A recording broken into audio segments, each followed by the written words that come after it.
Anxiety in midlife, it's not all in your head. It's in your hormones. Let's talk about 10 ways to calm the chaos. If you're in perimenopause or menopause and feeling more anxious than usual, you're not imagining it. Estrogen and progesterone shifts can directly impact your mood, nervous system, and even how you handle stress. Anxiety might show up out of nowhere or feel worse than ever before.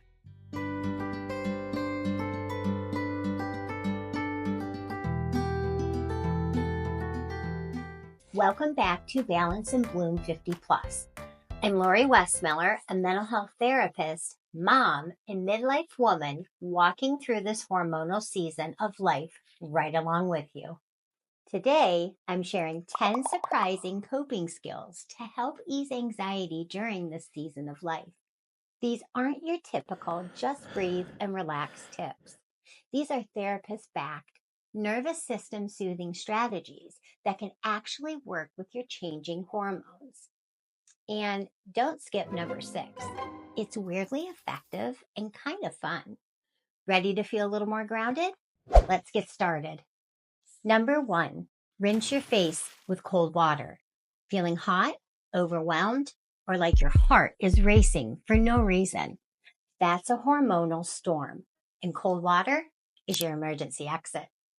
When you splash your face or hold a cold compress to your cheeks or eyes, it activates your body's diving reflex. This triggers your parasympathetic nervous system, the calm side of your brain, slows your heart rate, and signals to your body you're safe. It's especially helpful during hot flashes, night sweats, or moments of sudden panic when you feel out of control. Keep a cold pack in the freezer or run cool water over your hands and face for quick relief. Number 2, hum or sing. You don't have to be musical to use this trick. Humming and singing, especially when done with longer exhalations, stimulates the vagus nerve, which helps calm your nervous system. Why does this matter? During menopause, many women live in a state of chronic fight or flight because of fluctuating cortisol and estrogen levels. Humming, chanting, or singing softly literally changes your body's stress chemistry. Bonus, singing familiar songs from your younger years activates memory and emotion centers in the brain, which brings an extra layer of emotional comfort. Cue the 80s playlist. Number 3, chew gum. It may feel like a small habit, but chewing gum can reduce stress levels and improve focus, 2 things that tend to spiral during menopause. Here's the science. Chewing mimics eating, which your brain associates with safety and relaxation. It also reduces cortisol and improves alertness, perfect for those foggy, wired, but exhausted moments. And for some women, increased oral fixation during hormone shifts is real. Gum gives your body a physical action to focus on instead of spiraling thoughts. Sugar-free mint or cinnamon gum are great choices. Number 4, say what you see out loud. Hormonal anxiety often feels like mental static. You're overthinking, but can't quite think straight. That's where this grounding trick helps. Look around your room and name 5 things that you can see, 4 things that you can touch, 3 you can hear, 2 you can smell, and 1 thing you can taste. Say it all out loud. This reorients your brain to the present moment, breaks the anxiety cycle, and gives your sensory system something real to focus on. It also helps combat brain fog by engaging your cognitive and verbal centers. Simple but powerful. Number 5, eat something crunchy or sour. When anxiety feels physical, tight chest, racing thoughts, restlessness, engage your senses. Crunchy foods like carrots, apples, or nuts can help snap you out of an anxious spiral. Sour foods like lemon water, pickles, or vinegar-based snacks activate your salivary glands and nervous system in a jarring but calming way. Think of it like giving your body a sensory jolt to remind it you're okay. Keep a few of these options on hand for midlife meltdowns. No judgment. We've all been there. Now, I told you this next coping skill would be a little weird, but I promise it's effective. Number 6, give your anxiety a name. This is one of my favorite therapist tools.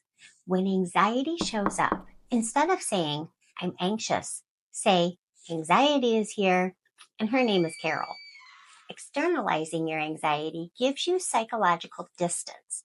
It reminds you that you are not your symptoms.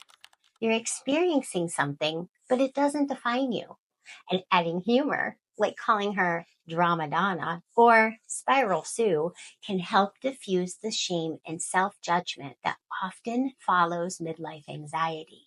Suddenly, you're not broken. You're just hosting an uninvited guest you know how to handle.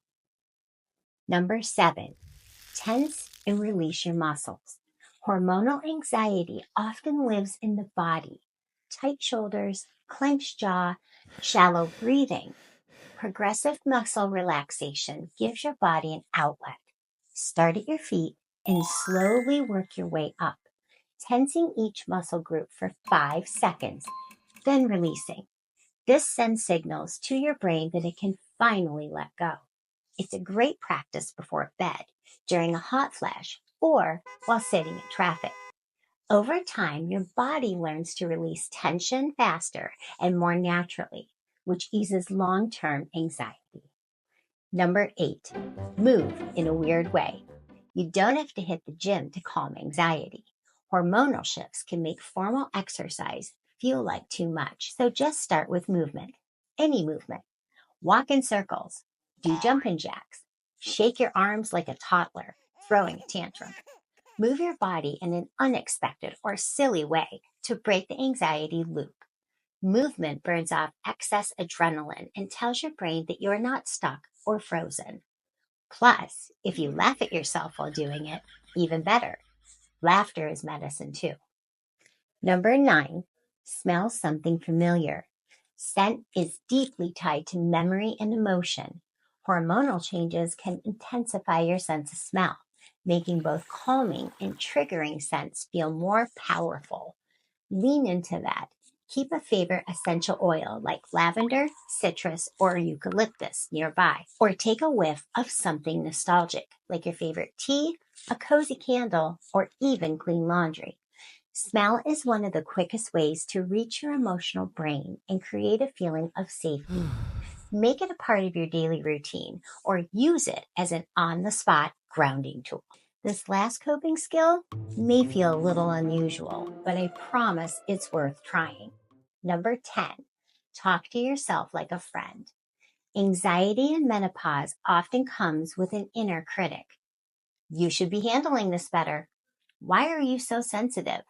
Replace that voice with one rooted in compassion. Say, this is a lot right now, and I'm doing the best I can. Self-compassion literally rewires the brain for resilience. It softens the anxious edges and builds emotional strength over time. Talk to yourself like you talk to a dear friend, because you deserve the same care. Which of these coping skills will you try first? Or do you have a few you already use that help? Comment below and let's learn from each other. You, my bloomy beauties, are worthy of peace in this season, mind, body, and soul.